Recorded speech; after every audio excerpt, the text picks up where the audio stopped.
Okay, so as I just said, we're going to start our section of notes dealing with calculations associated with accelerated motion position time graphs, which are all parabolas. So the calculations we do in this section are a little more involved, and it's really important that you're studying and learning the processes that go.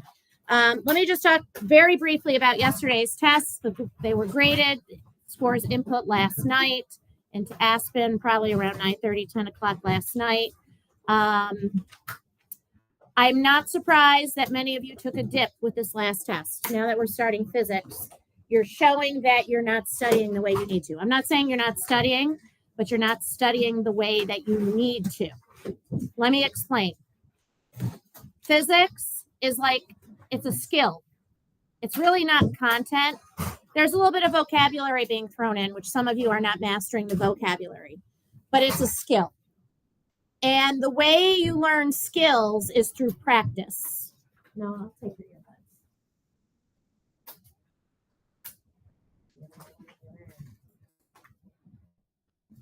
earbuds.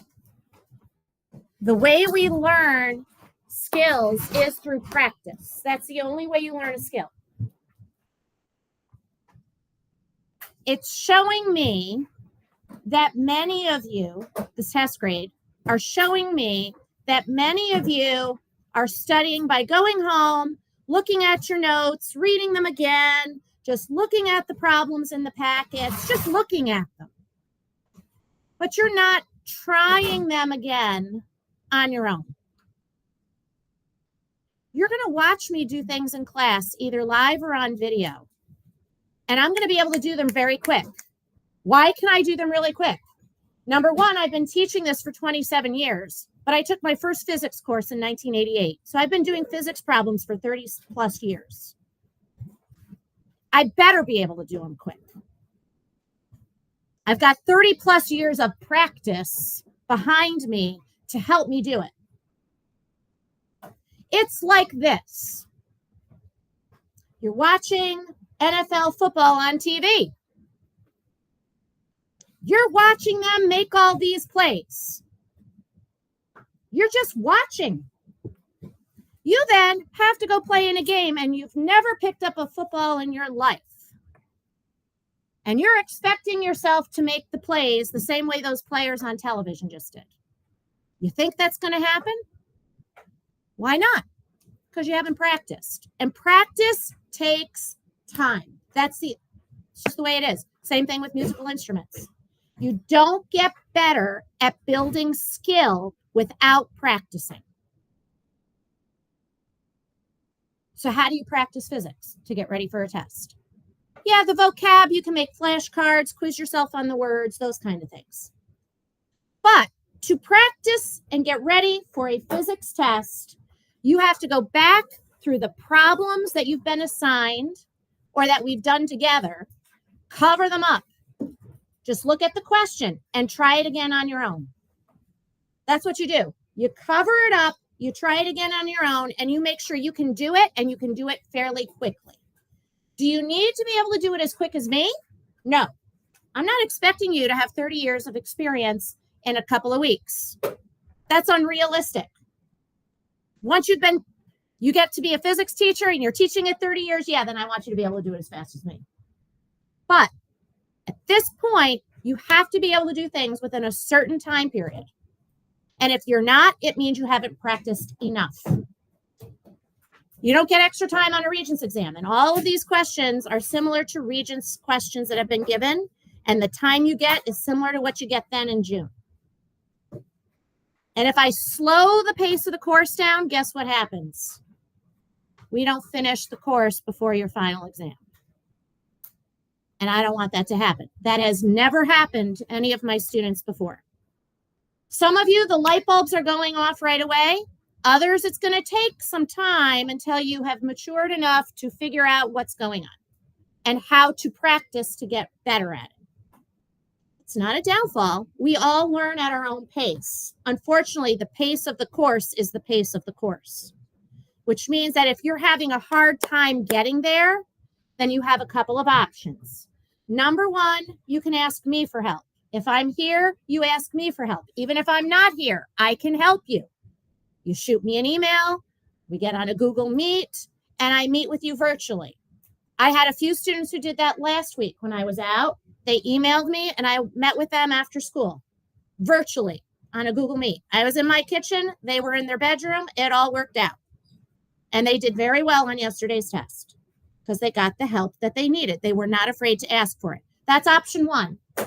Option two, when Mr. Walter is here, you can ask him for help. He is a retired physics and math teacher. He probably has more experience teaching physics than I do and knows more about physics than I do.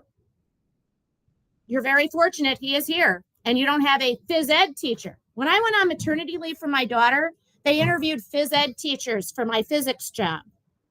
I was gone for 3 months. She's born in March. I was out March, April, May, and June. Why did they look at a phys ed teacher? Because phys ed and physics, those are the same things, right? They sound the same. Yeah, no.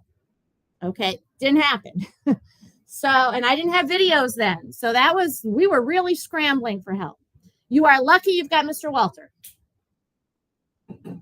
Ask him for help when you need it. Your third and other option is this. You can get a tutor. And I'm not saying you have to pay for a tutor. You email me saying, Ms. Famoso, I need more help one-on-one on a regular basis. I have a full class of AP Physics students who all got 90 or better on last year's Regents Physics exam. They know what they're doing. They're coming back for more, and we're doing a lot harder questions this year. They know their stuff. Almost every single one of them is in National Honor Society. And part of their requirement to being a National Honor Society, fulfill their obligation to that organization, is to tutor other students. And what do they want to tutor? They want to tutor physics because they love the course so much. They love the content. That's what they want to do. So this is like a win-win. You want a tutor? You email me. I'll set you up with my AP Physics kids. They get their hours they need for National Honor Society, and you're getting the help you need from somebody who's been through it and knows their stuff and can work with you at whatever schedule is mutually convenient. Those are really your options. You can also get a study buddy, somebody else in the class who knows what they're doing, and study with them.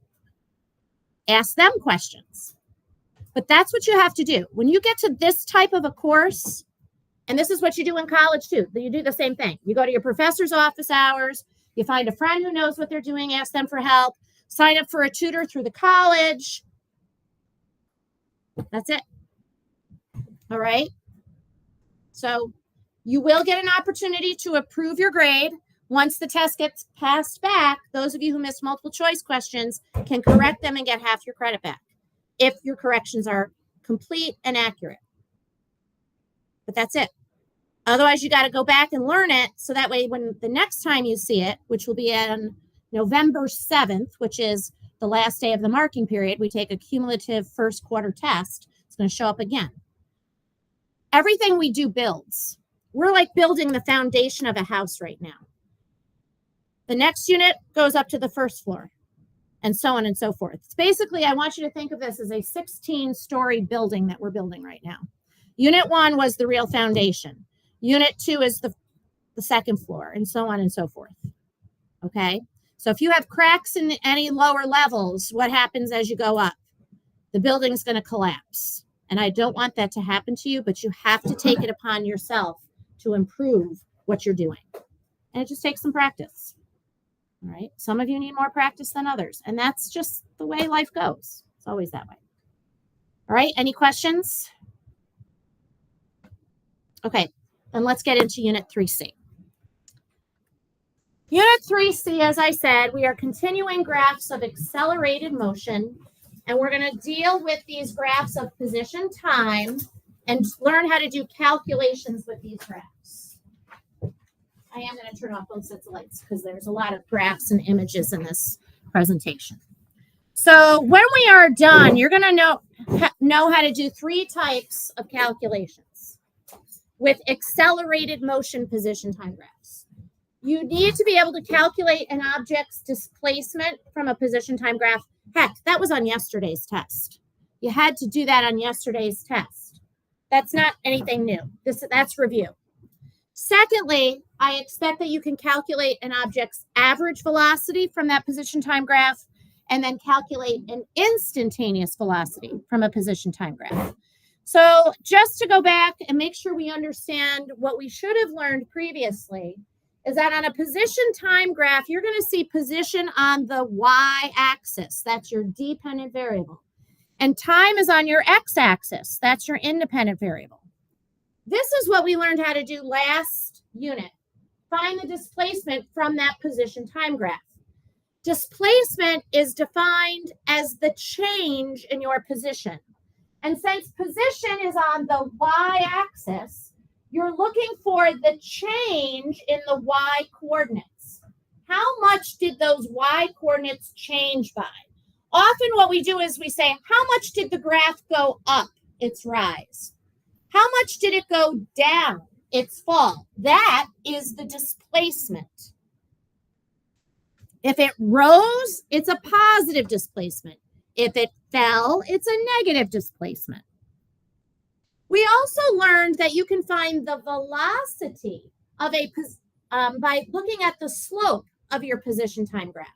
Remember that the slope is found by doing the y-axis variable change over the x-axis variable change. That means the slope here is going to have units of meters over units of seconds.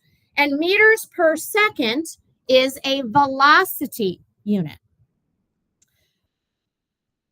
This is our slope formula that we've seen before. You should have it written on page 7 of your reference table.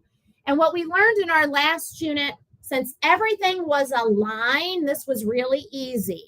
If you found that the slope was positive 4 meters per second, that meant the object was moving in the positive direction, which we defined to be to the right at 4 meters per second. If you found the slope to be negative 8 meters per second, that meant the object was moving in the negative direction, which we defined to be left at 8 meters per second. And if you found the slope of the line to be 0 meters per second, that meant your graph was a horizontal line. There was no position change. That meant the object wasn't moving. Its velocity was therefore 0 meters per second. So that's review.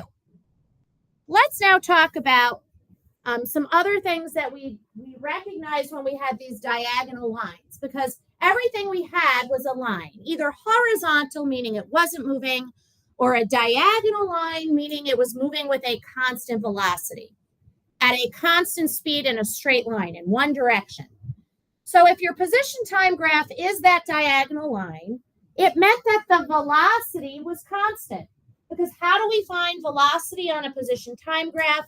We look at the slope, meters over seconds. And since a line has the same slope no matter where you are on that line, it meant your velocity wasn't changing. It was therefore constant. Now, I want to go through a couple other definitions of velocity. There's 2 types of velocity that we're now going to be more specific about.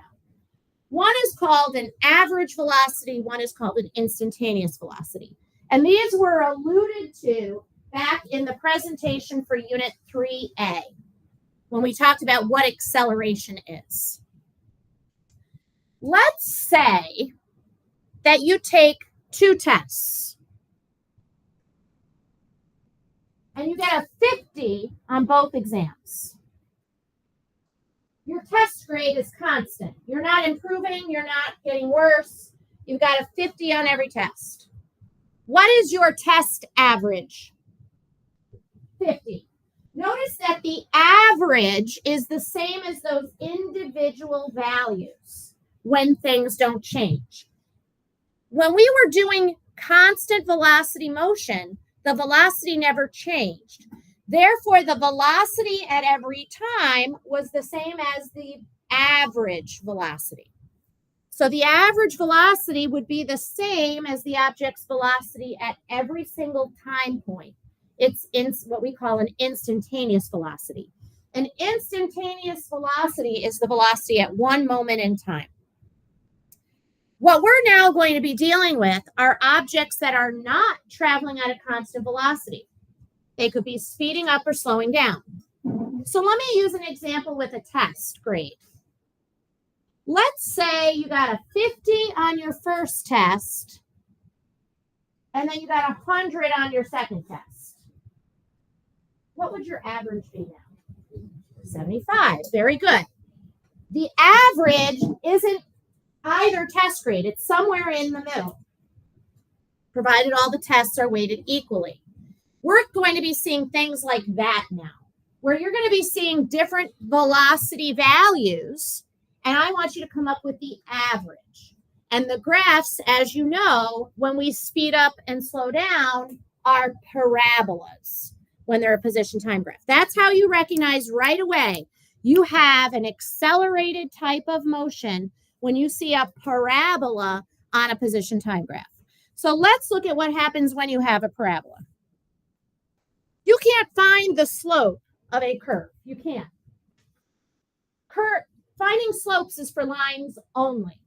So when we see these curves, we have to come up with some strategies to give us the lines that we need to find the velocities that we're being asked for. So the slope is still going to be velocity because you're still going to be doing units of length, meters, over units of time, seconds. It's still a velocity. But the slope isn't going to be a uniform value. It's going to change as you move along the curve. It's either going to get bigger because the parabola is getting steeper, or the slope is going to get smaller because the curve is getting shallower, closer to a flat line. So the slope will not be constant. So since the slope changes as you go along the parabola, that means your velocity, the slope is the velocity. The velocity is changing as you go along the parabola. And what is a changing velocity called? It's called an acceleration. Whenever your velocity, meaning how fast you're moving and the direction you're moving in, changes, you are accelerating.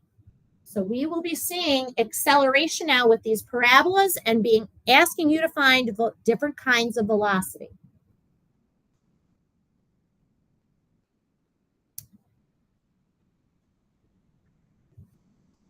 Make sure everybody has had time to get that down, and then we'll go on to the next slide.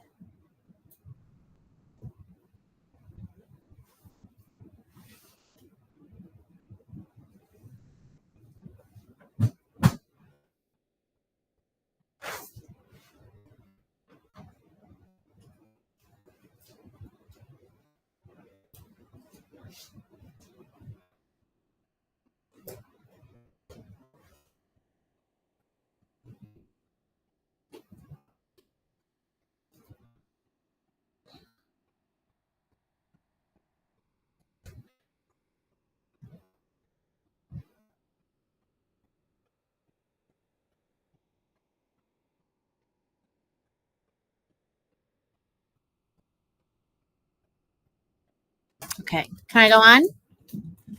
Yep, okay. So what I'm going to do is show you a parabola, and I'm going to try to help you build a strategy that you can use to create lines on a parabola. So what I'm going to do, I have the technology that allows me to zoom in on a parabola. And we can do that because computers will do that for us, right? If you had a curve on your phone, you could just do that, right? And you could zoom in at one point. So what I'm going to do is pull up this parabola, and that's automatically going to start zooming in at one point on it. The parabola is in pink, and you see that the magnification is increasing as it goes. I want you to focus on that red dot. You see how it's magnifying? The parabola is in pink. What do you notice happening to that parabola as we zoom in? Jackson? Yeah, it starts to look like a line, right? The more and more you zoom in on a curve, the more it begins to look like a line, which is great because we need a line in order to calculate a slope, okay? So this type of line that's drawn here, if So I was not zooming in. If I just stopped it when it was zoomed out, anybody know what kind of line that's called to the curve? It starts with a T. Yeah, it's called a tangent line. And these tangent lines, we're going to be learning how to draw them and use them to help us do calculations. Let me shift back to the presentation. So we notice that as we zoom in, that little tiny section begins to look like a line. It begins to look like a line, which is wonderful because we need a line in order to calculate a slope. Means that's why I asked you to have out your ruler today, because we're going to be drawing lines on graphs that are parabolas in order to do the calculations we need. Okay, can I go on? All right, so here's a parabola in red. And what I'm doing is I'm focusing in at this time right here. This is a position time graph. The time that I'm looking at right here is 1.0 seconds. Based on the scaling of this graph, this is 1.0 seconds right here. And what I've done is I've constructed a tangent line at 1 second. So what I did was I imagined I was zooming in. You're not actually going to be able to zoom in. You're going to have to imagine doing that. And what do you see? And I'll give you a strategy to help you do that. You're going to zoom in, you're going to draw in that tangent line, and then you're going to find the slope of that. And you would do that when you are asked to find what's called the instantaneous velocity. That means the velocity at one specific time point, one time. In this case, the time was 1.0 seconds. So my question said, calculate the velocity at 1.0 seconds. So I found 1.0 seconds on the graph. I drew in my tangent line, and then I would have to go through and calculate the slope of that line. I ignore the curve at that point. I just look at the line, and I calculate the slope of the line. And you know how to find slopes of lines. That's why we've gone over doing slope calculations so much, because we're going to use them a lot this year. So when you draw a tangent line on a parabola, you are calculating a velocity at one time point, which we call an instantaneous velocity.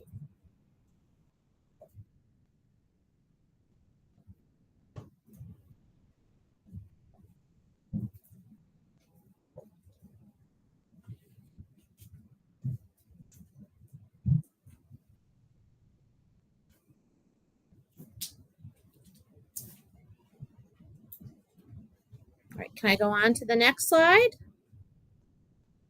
Yes? Okay. So take a look at this parabola. The parabola is in blue. How many points do you see that I've marked on that parabola? 2 of them. That would be at one time here and one time here. This is not a tangent line. This kind of line is called a secant line.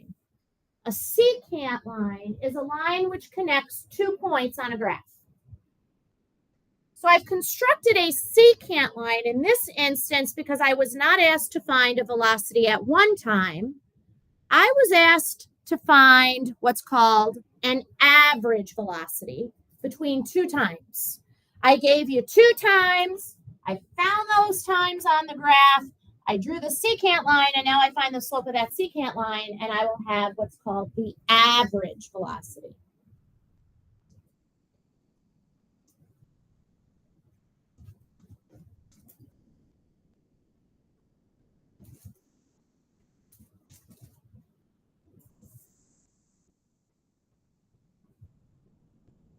So the change in position over time, that's the displacement over the time. That's what we call average velocity.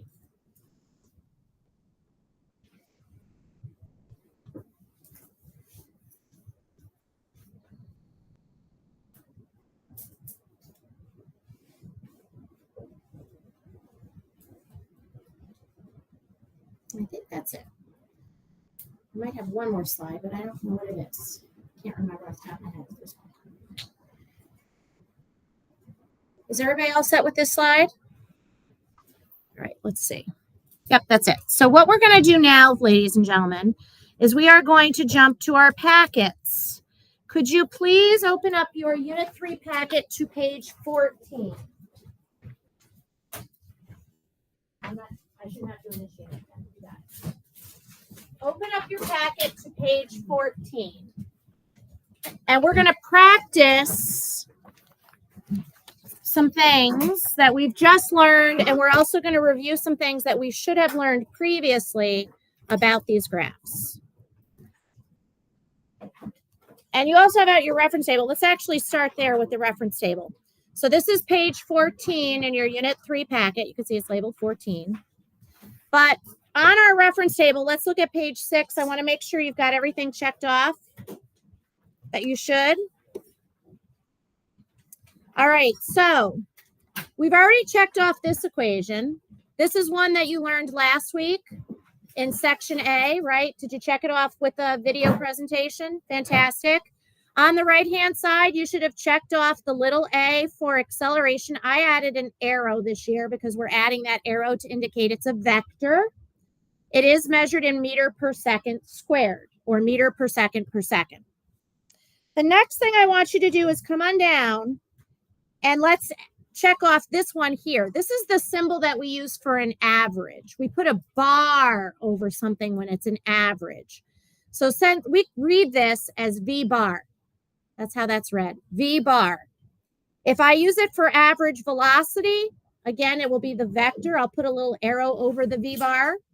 If I use it for average speed, I leave off the arrow, but I still write V bar. And again, since it's a velocity, it's in meters per second. Okay? Everybody got those checked off on your reference table? Things labeled appropriately? Okay, let's now come back to this. I'm going to zoom out. Yeah. So if you're writing the V bar, would you be the bar at the end of the arrow? Yes, I am going to do that. On a test, I'm not going to ask you to do that. The Regents doesn't go into that. I'm trying to help you differentiate between these two things. So when you write them, you know which one you're talking about. Otherwise, if you just write V bar, you wouldn't know, does that mean average velocity or average speed? You don't know. So I'm trying to give you some ways to make it a little more specific so you know what you're doing. It's just a little tip that I have. And when you get to the college level, if you take a physics course in college, they're going to have these arrows over anything that's a vector. So it is something that you will see in the future. All right, let's take a look at this graph. And before we do any calculations with it, I want to review some things with you. The first thing that I want us to be able to do, and I'll zoom in on this part so you can see it. And you've got the graph in front of you, so you don't necessarily need to see mine. I want you to write a description of motion for the object in this graph. And let's tackle it like the questions on yesterday's test, right? I scaffolded the questions to ask you first. Is this object stopped, moving right, or moving left? You should be able to tell me that just by looking at this graph. So is this object stopped? How do you know it's not stopped? What do you expect to see if it is stopped? A horizontal line. We don't have that. So this is moving. So the question becomes, is it going right or left? Jalila? Yeah, how do you know? Yeah, because the graph goes up. That's it. So we're going to say that this is moving to the right. And we know that, let's put a little note here. We know that because the graph went up. That's the clue. It went up, so it's moving to the right. Okay, now the next question is, this was like how it was on yesterday's test. Is it stopped, moving with a constant speed, speeding up, or slowing down? Well, is it stopped? No, because it's moving. You can't be moving and stopped simultaneously. I don't know how you would do that. Okay, so it's not stopped. Does it have a constant speed? What do you expect to see if you have a constant speed? A diagonal line. We don't have that. So it's obviously either speeding up or slowing down. You've narrowed it down 50-50. Is this one speeding up or slowing down? It is speeding up. How do you know? It's getting steeper. So it's moving to the right and speeding up. And we know it's speeding up because it gets steeper as we go along the curve. It's going more towards the vertical. If it were getting shallower, getting more horizontal, then we would say it was slowing down. Very good. Okay, now, do you remember you also have to know the signs on velocities and accelerations? Because we have a speeding up, there's an acceleration. That is one type of acceleration. Another is slowing down. There is a third. What's the third way you can accelerate besides speeding up or slowing down? Changing direction. That's right. Okay, so let's take a look. Because you are traveling to the right, that means your velocity is it positive, negative, or zero? Positive. Right is the positive direction. That gives you the sign on this velocity. Now, speeding up. Whenever you speed up, the acceleration is the same sign as the velocity sign. So what does that mean the acceleration has to be? Positive. Remember, that's a pattern. Whenever you speed up, the acceleration is the same sign as the velocity. It's not always positive. It's only positive if the velocity is positive. If you're slowing down, what's the pattern between the signs on the velocity and acceleration? Opposite. You got to know that. All right. These are patterns that we expect you to recognize and understand. Okay. So now we're going to get, that's all review from section A and B of unit 3. You should know these things by now. Let's now talk about the stuff we talked about today, these calculations. The first thing we're going to do with this graph is look at how to find, let's label this, calculation number 1 is going to be to calculate the average velocity from 0.00 seconds to 1.00 seconds. That's the first question. This is the first new piece of things. We want to calculate the average velocity from 0.00 seconds to 1.00 seconds. First thing I want you to notice, I'm giving you 2 time points. So I want you to find those 2 times on the curve. Can you do that? Put points at those 2 times. 0.00 seconds would be here. And 1.00 seconds, that's already labeled. It's right there. Okay. We have 2 times. What kind of line are we going to have to draw if I want to calculate an average velocity then? Because there are 2 times. Secant line. That's right. You're going to need a secant line. All right. So let me grab my ruler. You have yours out. Draw a line. Now, here's the thing. When you draw the line, don't stop at 1 second. Keep it going. You can extend it forward and back. And I'm going to zoom out so you can see mine. See how I made it really long? You should be doing that too. And let's label that. That is the secant line. Now, in order to find the velocity that we're looking for, I need the slope of that line. You remember how we did this with the guess method previously? That's what we're going to do. We got to find 2 points on the line. I'm going to use the first one here. I'm going to label that point 1.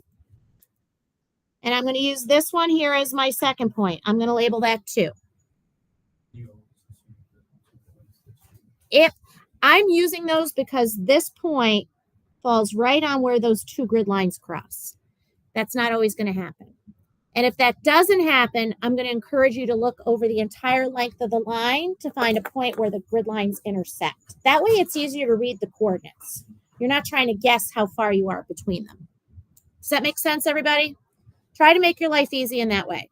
All right, so let's now list the coordinates of those 2 points as our givens.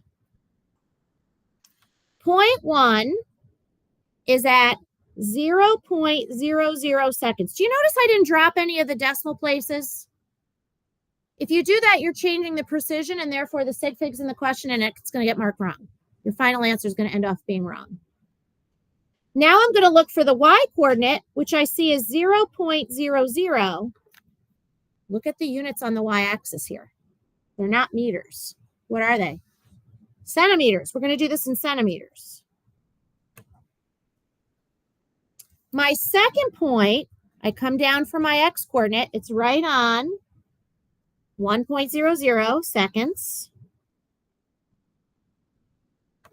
And now I'm going to read over to figure out what that coordinate is right there. Now, if I look, I have to figure out what is that coordinate. Anybody think they know what it is? Yep, because everyone here is 5. So this is 50. That would be 60. So this is 65.00.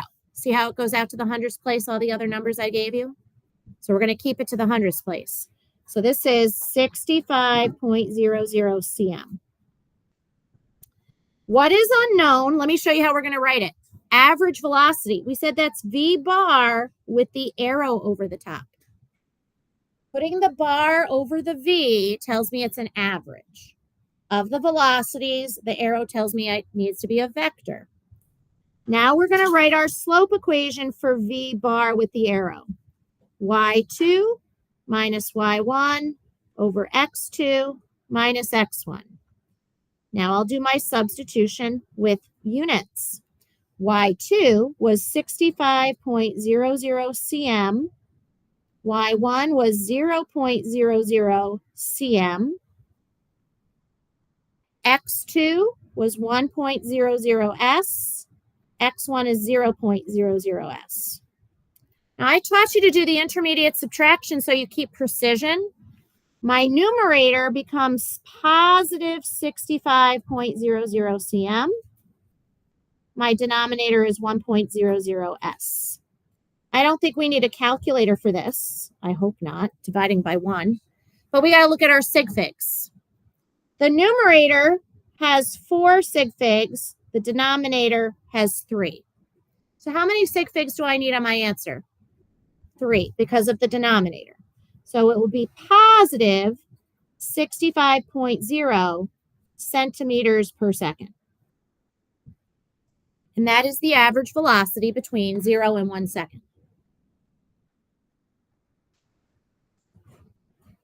That wasn't too hard, was it? Not yet. Dan? I did before when we did slope